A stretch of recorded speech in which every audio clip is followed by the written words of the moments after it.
but those broader, bigger macro shifts of, let's say, a shift to online life, for example.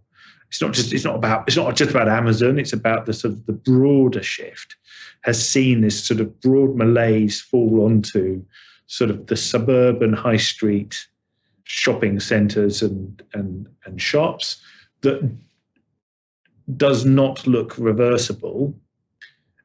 It looks like those areas need to be repurposed quickly. Otherwise, you've got the sort of the death of sort of central towns in the outskirts of the cities. And that's not a UK thing, it's a global thing.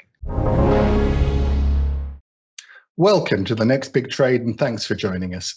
This week, I'm intrigued to be chatting to Tom Caddick, Managing Director at Nedgroup Investments. Tom has over 20 years investment experience, including several years as head of multi-manager and fund selection at LV Asset Management, and he was the CIO at Santander Asset Management in London. Tom, how's it going? Hey, Harry, good to see you. Good to see you. I understand you've just launched Nedgroup's first in-house investment boutique. That'll keep you busy. It's been a big news week for us. Just this week and last. It's been quite an exciting time. So we've launched our first in-house boutique to complement our existing external partner investment firms that we've worked with for some time. Really just sort of expanding out our product offering. Cool. Sounds like you've been busy recent. But I also understand that you're an avid runner. And I think you can tell by looking at me that I am not an avid runner. How avid are we talking? Well, I think you can tell by looking at me that I am not a truly avid runner. Just a keen one with the needs of a 90-year-old, I think, these days. You don't have that gaunt, starving look. I've eaten. It's okay. Right, exactly.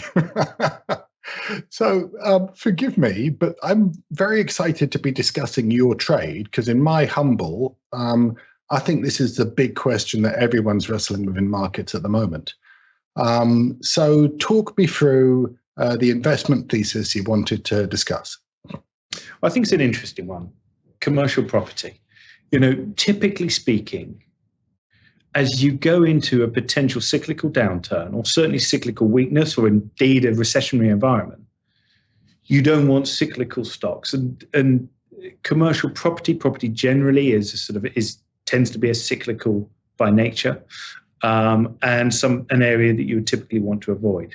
However, so much out there now has already, depending on how you access that market, and I'm not talking about accessing it direct investment. I mean, going in via a vehicle, be it through an investment trust, which is really popular here in the UK, which has similarities to, say, a REIT. It's directly invested in properties, but is then at the mercy of the secondary market, where a lot of the bad news is arguably now priced in.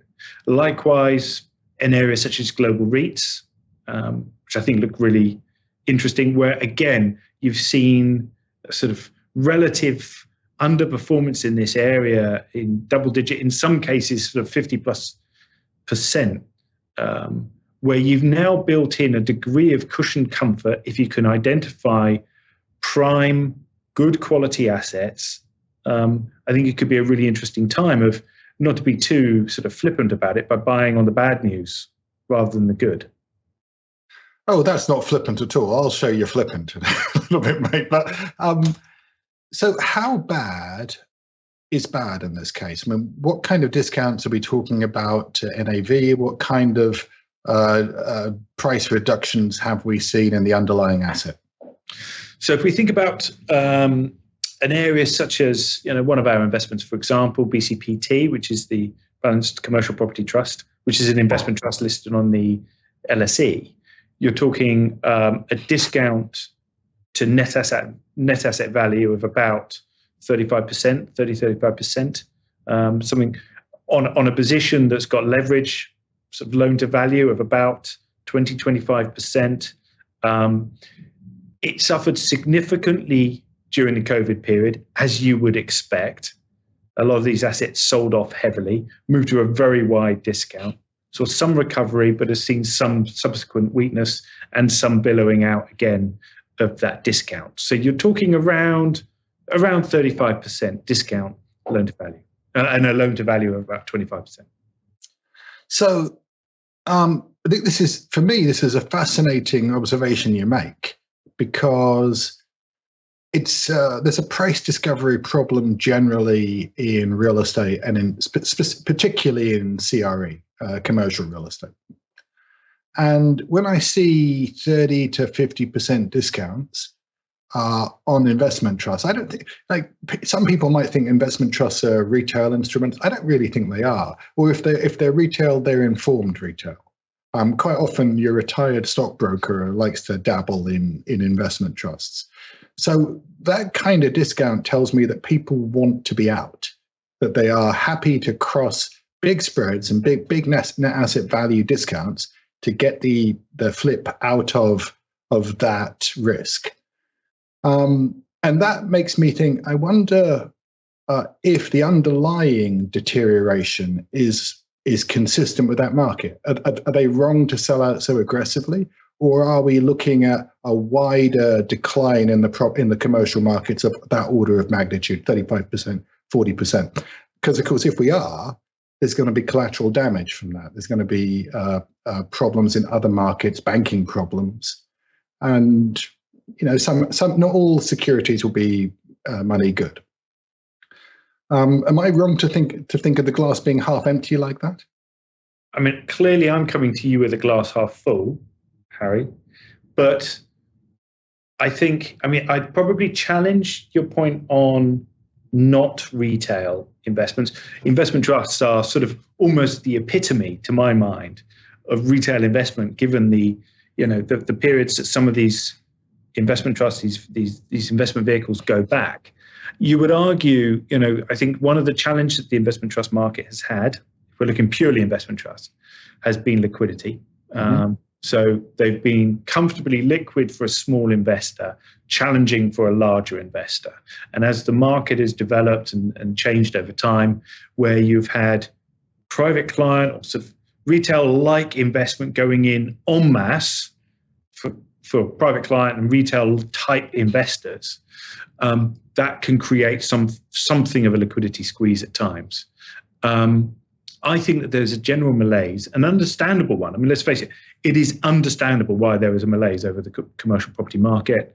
It was just starting to recover post-COVID. It varies profoundly depending on where you are looking geographically and by sector and by quality. Of course it does. But that broader malaise has sat over the market for some time and caused some of these blowouts in discount. But because of the liquidity on some of these instruments for a larger investor, that can create something more of an extreme in terms of discount to premium periods. I think if you look at something like the REIT market, so the global REIT market, now that is an interesting area, but sort of tend to be more liquid.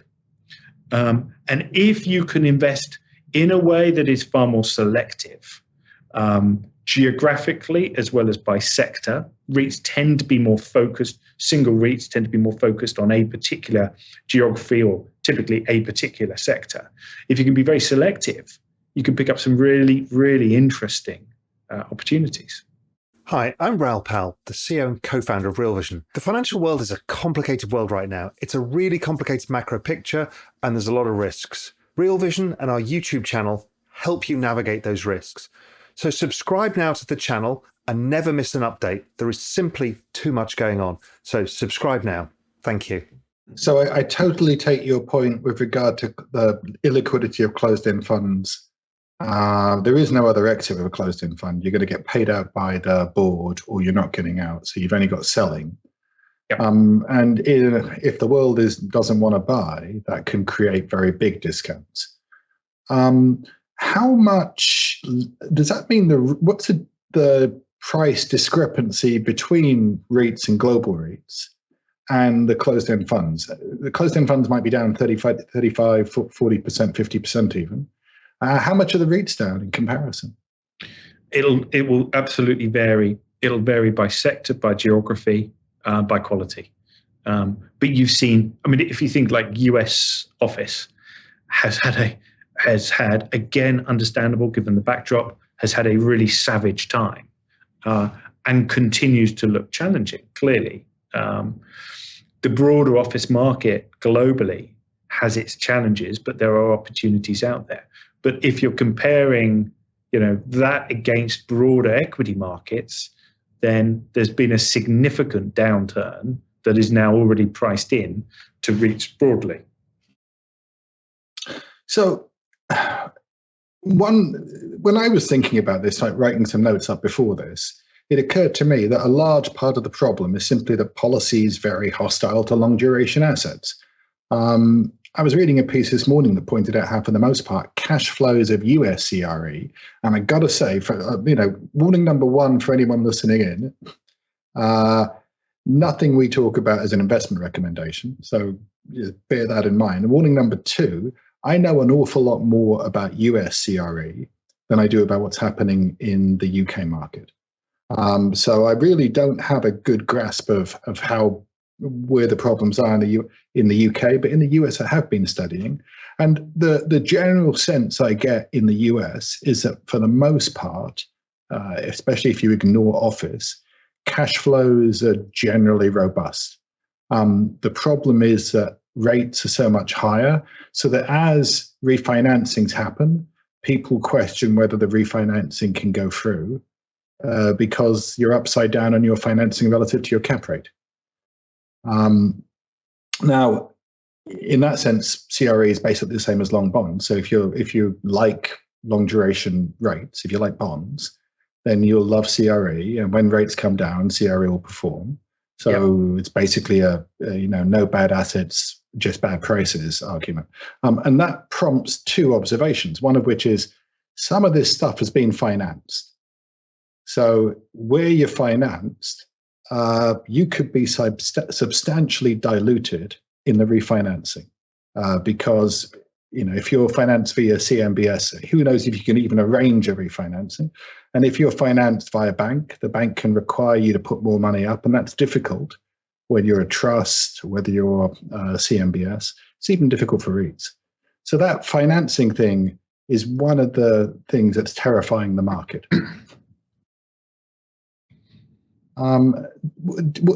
Is that? I should stop talking at this point. What do you think about that financing question? How are we going to refi all the real estate that needs to get refied in the next year?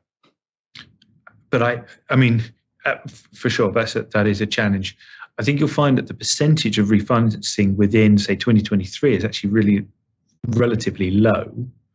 In the US market, I think I did have a look at some of the numbers on that. I think the average debt maturity is about 6.5 years within CRE, which does give you, to a certain extent, that longer dated. I mean, it is absolutely a longer duration asset anyway, by its nature. But in terms of the refinancing, I would argue that is less of a problem. I think it does present challenges for new stock coming to market or new players coming to the market, which arguably is a positive argument for existing quality assets, where you've got a shrinking competitive landscape. Yeah, where the assets are quality. So I may well have screwed up my research here. It would certainly not be the first time, right? But the impression I got on the refi situation was that we have $4 to $5 trillion of outstanding US CRE in total that's been financed, and that we have over the next 12 to 18 months something like $1 trillion that will roll. Now, not all of that, in different forms, because the financing there, maybe 30% is bank financing, maybe a whole block is CMBS. A fair amount is going to be insurance company financing. Insurance companies have been incredibly aggressive in originating new assets in the space. So, yeah, and your numbers there. I mean, the numbers I'm referencing there is looking at bank financing. Right. So you're absolutely right, which makes up, I don't know what percentage that makes up in terms of the total financing for the CRE market, either in the US or globally, but certainly in the US, where you've got your obviously the major banks, the top 25, who have shrunk their books significantly since the GFC. Absolutely. So it's become probably a bit more of a prevalent issue for what are defined as smaller or regional banks. But then you have your other sources of finance, so the private financing, mezzanine finance, etc., of which there might be a shorter duration. So my suspicion is that if you leave, it's my suspicion, nonsense. Let me be straight here. I'm stealing this from Jeremy Stein. Jeremy Stein in 2013 gave a speech at the Fed, and he was a Fed governor at the time, and he said monetary policy it has serious problems, but it has one big advantage, which is that it gets in all the cracks. And I think the point he was trying to get at when he said that was that if you leave rates low for long enough, people will get acclimated to them, and their business models will adjust to low rates, and they will do things which only make sense if the future is a low rate future too. And I have a sneaking suspicion that that's the ultimate cause of the issues we have at the moment. If rates stay where they are, this financing problem doesn't go away, because a whole bunch of real estate was originated, the debt assets on it was originated partly to strip out the equity, by the way, but also partly because, it's originated with rates that are relatively low. Yeah. And so the finance, if rates come back down, the problem's gone. If rates stay up here, the longer that they stay up here, the bigger the problem gets in terms of how much is totally and how upside down people are. I saw an excellent example, and of course, any example can be misleading for all sorts of reasons. But it was a 95-unit building in New York City, residential, traded for $69 million in 2014, was valued at $125 million in 2016. They did a refi at that point. Clever guys. And that meant they got 80-something million dollars out. That loan failed at the new higher valuation. And when they auctioned the building, they only got 13 million for it, an apartment building in New York. And I think that tells me something quite interesting, that it's hard to find hard money right now. Because rates are high, there's a shortage of hard cash out there. So a lot of this is people being forced to disgorge assets. They just can't get financing. Why am I wrong to think that financing is going to be a problem for the real estate market over the next 12 to 18 months? I don't think the answer to that is that you are fundamentally wrong. Clearly, financing is a challenge. But I would argue, rather than argue, I think I would point towards the differences now to the period going into the financial crisis, where you saw excesses, clear excesses, certainly with hindsight, in the real estate market, in the residential in particular. Clearly, that was the big problem with the subprime crisis that we saw coming out of the US, but we did see it globally. We're now seeing debt levels. I think the global REIT market has a loan to value of around 30%, which tells you something about the level of debt and whether that is likely to be an issue. Of course, there will be challenges, localized challenges. I would argue that what you've described there, absolutely, there will be some major challenges, but that also says that there's some real opportunities, doesn't it? Sure. Real opportunities for a strong balance sheet to be able to come in and pick up opportunistically, globally. Clearly, what you've described there is residential and it is US. Most of our exposures tend to be through our own investment, which is our the Global Property Fund, or indeed the investment trust I described to you before, tend to focus more on one, which is on sort of prime market, typically, and diversified, with a significant UK bias, and then our Global Property Fund, which is looking at opportunistically at global REITs, and being able to pick out opportunities as they come, effectively become that sort of distressed buyer, rather than picking up off the distressed seller. So I don't want to give the impression that I violently disagree with you. I think if you've got where the asset reflects the current sentiment surrounding commercial real estate assets, there's probably too much. It's probably overly discounted. It's just that I suspect a lot of assets are not fully reflecting the overall sentiment. Because so you discuss some assets you like, but there's a world of real estate related fixed income assets. A huge pool has built up over the last 20 years. In the US, we have CMBS, lots and lots of CMBS, and I obviously thank you, Real Estate Twitter, for all of the careful briefing on this subject. Let's hope it's unbiased. But Mr. Shlomo Chop suggests that actually CMBS problems are surprisingly big and will be surprisingly intractable. And his suggestion is CMBS debt works in two instances: when you cash out and when everything goes according to plan. I think it's a beautiful tweet. If I had a hat on, I'd take it off to Mr. Chop. But I think he's got this one absolutely nailed on right. It's a very ungainly structure. And this is going to be messy, and there's an awful lot of debt. My suspicion, this debt sits, I think, for the most part, ultimately with pension funds and endowments.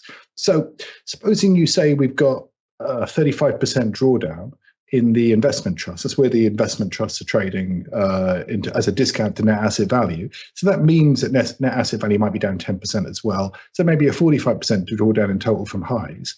That number might well be about right. It might, in which case there's going to be enormous holes in some pension fund balance sheets, and their asset portfolios, in endowment balance sheets. Why wouldn't this turn into one of those nasty, vicious circles where bad debts cause write-downs, reduce demand for the asset, which causes further write-downs, and we just have a vicious circle that takes a while to kind of settle down? To be fair, I think there's some truth in validity in exactly what you're saying there, and that could exactly be the case. If you've got assets on your books which are being priced at valuation, you've got no downside already priced in, then yeah, this isn't a great time to be holding commercial property, regardless of how higher quality it is. It's not a great time. Throw into the fact that you might actually have exposure to direct office that's looking, particularly challenged, or whether it's sort of, very specific office in sort of parts of the US which do look challenging, then yeah, I agree. I think you could end up with a hole on your balance sheet. So which parts of the US do you think look a little ugly, a little challenged at this point?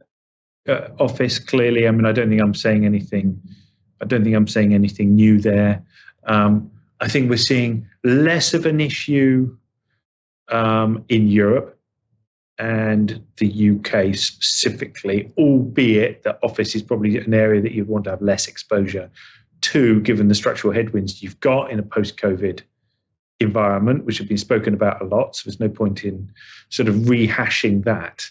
We are starting to see sort of pre-COVID footfall coming back to central city, but realistically, your total capacity in offices has dropped significantly,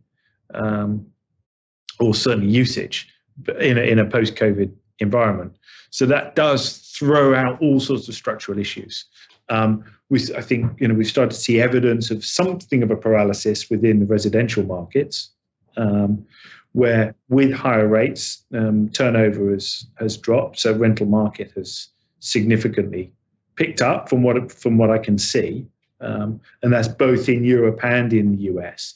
But you've got to look at it from a country by country perspective, because in some markets they tend to be more landlord sort of rental market driven, as opposed to markets such as the US, maybe certainly the UK, which tend to be homeowner driven, where you are starting to see a squeeze on that sort of first-time buyer, or certainly on turnover on properties. So definitely challenging. Where it starts to look sort of slightly more interesting, sort of core industrials, prime retail, but apart from that, probably retail is another area to be staying away from. Storage, healthcare looks okay. Student property can be quite an interesting, very small segment of the market, but looks relatively healthy. So first of all, I've just been reminded that if viewers have questions, you should feel free to drop them into the chat, and then somebody will try and attract my attention, waving at me or like mild electric shocks to my chair or something to get me to ask those questions. Secondly, so implicitly, there has to be some sort of view. Your view has to be built on some kind of broader macro view about the likely recession risks we're facing and the intensity and duration of any the coming recession, or if there is even a recession. Because obviously, if the Fed raises rates some more, you might not necessarily be so bullish of real estate. And also, if recession is sufficiently intense, that could also put you off real estate as well. So what sort of recession risks have you built into that view? So our base case is that we've already seen peaking inflation, certainly in the US. We're starting to see peak inflation in UK and Europe. And that we will continue to see a slowing but continued upward cycle in terms of base rates, but that is slowing, and we will start to see that moderate and move to a more dovish or more accommodative environment from central banks. So looking towards the end of this year to start to see evidence of that. So clearly some continued headwinds, but a lot of that is already priced in. Sure. You just need to look at the yield curve to see that. Absolutely. Yield curve inversion is telling you that they don't think the Fed will keep this up. So, as I was thinking about this morning, I started thinking of the old economic rents, the economist definition of a rent. It's definitely not exactly a real estate definition of a rent. But there's a connection, isn't there? There's a sense in which economic rents are about what a market can bear. And a central London restaurant can support higher rent per square foot than a suburban, mall shopping outlet. The supply side of it almost never matters until you get to very low rents, because generally speaking, constructing new supply doesn't set the flow of new supply doesn't set new prices. It's central London is a restricted supply of it, and so. And I was thinking that actually the ability to extract rents from the economy may have declined in a secular way because of big geopolitical shifts. Now, I know this, bear with me, this sounds absolutely nuts, but I was watching the Jake Sullivan speech to the Brookings, or I was reading a Jake Sullivan speech to the Brookings in Remarks. And he was talking about the reintroduction of industrial policy because of the need to onshore things in the US. So you probably need a lot more industrial space in the US if you're going to switch to an onshoring market. He was also talking about more inclusive growth. I put this together with another video I watched where some Princeton economists were talking about what happened in Weimar, Germany. During the Weimar, it turns out that real estate was not a good play better than bonds for sure. But one of the problems of high inflation in Weimar, Germany is it created a political pressure for rent control. So you had rent control happening, which just made it impossible to maintain the real estate stock or to make it profitable. Is it possible that the world is shifting in terms of the rents that our economies can support, given we have these geopolitical geopolitical objectives? Could that? I know it sounds weird when I say it out loud. But it does occur to me that something along those lines is going on right now. I mean, are we going to see a return to Weimar Germany? I think unlikely, or you'd certainly hope not. And you'd hope that our central banks and treasuries do not just start printing cash. There's a very quick way of trying to solve a very short-term problem and then making it 10 times worse. I mean, clearly there are some macro trends, themes that play out over a long period of time. And actually, over a relatively short time, you've got things like, the retail property sector, which has come under intense pressure. And I think you're absolutely right. Central is one thing. Central city, prime. You've got a limited stock availability, tight space. You can price accordingly, and actually looks relatively healthy. But those broader, bigger macro shifts of, let's say, a shift to online life, for example, it's not just about Amazon. It's about the sort of the broader shift has seen this sort of broad malaise fall onto sort of the suburban high street shopping centres and shops that does not look reversible. It looks like those areas need to be repurposed quickly. Otherwise, you've got the sort of the death of sort of central towns in the outskirts of the cities. And that's not a UK thing, it's a global thing. So for sure, you've got some of those impacts.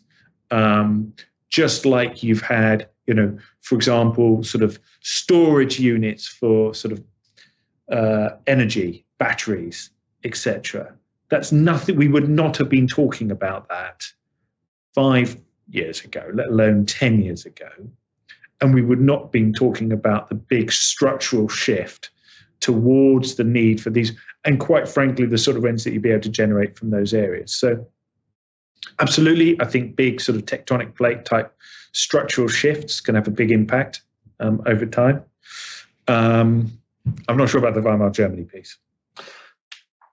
Oh, I don't think we're going to have hyperinflation. I sort of hope not. Actually, no, I don't. I kind of hope we do, actually, now I think about it. I've got plenty of gearing that will fixed rate debt, so it would work for me. But I think, it probably isn't the greatest society to live in.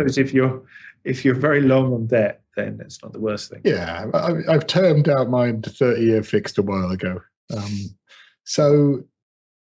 But I totally take your point on the repurposing of malls. I mean, I don't go to a mall very often because shopping just isn't one of the things that I like. And shopping is, for me, a form of suffering. Yeah. But I do occasionally go with the kids who still love this kind of thing. And it is striking what's in them, the lack of foot traffic. I see the car parks are full in the malls I go to, but the actual foot traffic in the mall seem like they're all being repurposed into suburban restaurant chains, as far as I can tell. And the problem with that is who's your anchor tenant? Because the anchor, when you go into the department stores in these malls, they are empty. Absolutely empty. In fact, it's hard to find a staff member, let alone a customer. So I'm a little concerned about it. And it's not all bad. I mean, I see malls with rock climbing walls and trampoline parks. My kids love the trampoline parks. But it's got to be a second best use, hasn't it? What you've just had this use only makes sense because its use as retail is no longer economically viable. Yeah, I mean, no, I agree. I mean, that's reduced. That has fundamentally reduced the value of that asset by repurposing it into what is effectively a lifestyle venue, right? Yeah. And you take out those anchor tenants, the large chains, the big high turnover venues, then it becomes just purely lifestyle venue. So, what do you think is the biggest threat to this trade? As you accumulate the position, what is in the back of your mind the thing that you worry about? I think very generally, I would say high and persistent inflation resulting in high and continuing to grow, to be raised interest rates, and a purely recessionary and drawn out recessionary environment. Add to that, bolt into that, then the quality of your asset. So right. If you have, low quality asset or assets that hasn't been geographically diversified in that environment, then it becomes a stressed, challenged trade. And you think we've already reached the point of maximum pain, or is it more? Would you invest all of your money? Is this the entry point, or would you do some of it now and some of it a little later, and because you're expecting the situation to maybe deteriorate a little before it recovers? Yeah, the latter for sure. I mean, I think, when you say maximum pain, clearly inflation rates as quoted are a backward-looking mechanism. We all know that. It's telling us what the inflation was, not what it will be. So we've already experienced that pain. And our base case is that we've seen peaking inflation. So we would expect, from a backward-looking perspective, we would expect to now, on a forward-looking basis, start to see a reduction in inflation, and central banks to start to moderate, not reduce, but moderate the rate of controls they're putting in place. But there are clearly some headwinds. Clearly. See, some part of me resists this idea. And I think, for one, the very first thing anyone should take away from this conversation is go case by case on assets. Take a look at the actual asset in question and run your own numbers wherever possible to see whether or not you think that the trade remains robust under a wide range of assumptions, including possible rent reductions, which are relatively unusual, including under financing stresses and so on.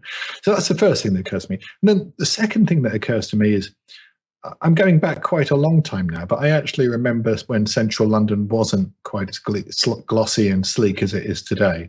What can I say? I may be aging myself or dating myself, but the 70s, lots of things were not, we'd had a longer period of a lack of prosperity, and we were recovering from a war quite a bit earlier. But lots of bits of London which are now quite glossy and sleek were not then. These things can be subject to quite big cycles. And the same is really true of New York City. In fact, New York City experienced a sort of reflexive disaster in the late 60s, early 70s, which depopulated large areas. And depopulated is the wrong phrase. They weren't depopulated, but they were de-affluented. So there were bits of New York, I'm told, from friends who lived on 6th Avenue, where Bed Bath & Beyond is today, or the old Bed Bath & Beyond store, who told me that they would come across dead bodies on 6th Avenue. And some of that would reflect the fact that you get a vicious circle. If revenues go down and you have a certain amount of flight from city centres, policing budgets can go down as well. Mm-hmm. So I guess I'm a real Soros acolyte in the sense that I can see that trades often are reflexive, that a bad environment can generate a further deterioration, which generates a further bad environment. And I just wonder, I mean, it's not a logical or rational argument to put against your suggestion, but I wonder, what is the scope for this to go bad? How bad, how wrong can this get? That's a challenging question, Harry. I think, again, there's no simple answer. I don't think it's easy to say, if you were focused without diversification, if you focused on one area in one segment of the market, then clearly it's challenges. You could be challenged, like city centre retail. You're taking a one-way bet there. I would rather be globally diversified to that end. much rather. So I think it's impossible to say what is your downside without really knowing what your investment is, right? Specifically. Yeah, every real estate is intrinsically local. It's always local. Yeah, and it's very difficult to make these broad, sweeping generalizations. Yeah. Obviously, your downside is 100% of your investment. When you, again, not trying to be too flippant about it, but fundamentally in anyone, particularly if you don't have liquidity. So if people want to dig into this more or to see more of your thinking at Nedloyd, where should they look? Where would they go to kind of keep up to date on your work and what you're up to? I mean, our website.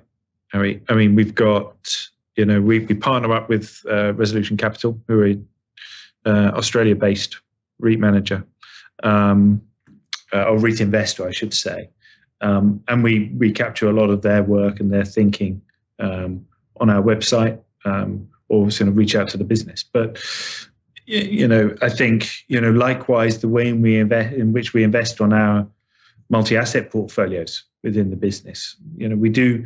I think most people would say that it's a sensible investment to have a long-term position in property.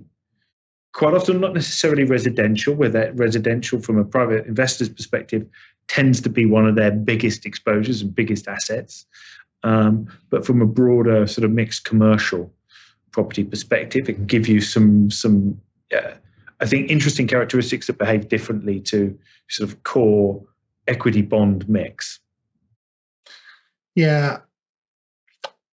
This is one that I think is really important going forward, and there's a paradoxical issue, surrounding it, which is that I can easily imagine how an investor going into the space who bought a good discount in a good property could do really well when this thing turns into a new GFC at the same time, a new utter disaster for investors generally.